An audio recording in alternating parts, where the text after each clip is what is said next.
കോൺഗ്രസിന്റെ ആദ്യഘട്ട സ്ഥാനാർത്ഥി പട്ടിക പുറത്തുവന്നതിന് പിന്നാലെ കടുത്ത അതൃപ്തിയിൽ മുതിർന്ന നേതാവ് കെ സുധാകരൻ. കണ്ണൂർ സീറ്റിനെ ചൊല്ലി പാർട്ടിക്കുള്ളിൽ കലാപക്കൊടി ഉയർത്തി അദ്ദേഹത്തെ അനുനയിപ്പിക്കാൻ ഇതുവരെ കോൺഗ്രസ് നേതൃത്വത്തിനായിട്ടില്ല. ഈ സാഹചര്യത്തിൽ സുധാകരൻ മാധ്യമങ്ങളെ കാണുമെന്നാണ് വിവരം. ആദ്യഘട്ട സ്ഥാനാർത്ഥി പട്ടികയിൽ കണ്ണൂർ മണ്ഡലം ഉൾപ്പെട്ടിട്ടില്ല എന്നതും ശ്രദ്ധേയമാണ്.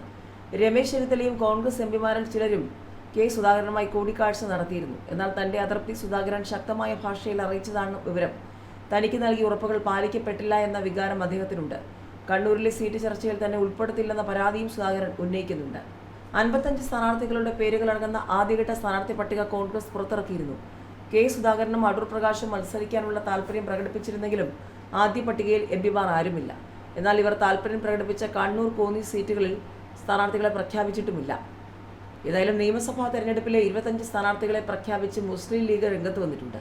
ആരോഗ്യ പ്രശ്നങ്ങൾ അലട്ടുന്ന മുതിർന്ന നേതാവ് MK മുനീറിന് ഇത്തവണ സീറ്റില്ല.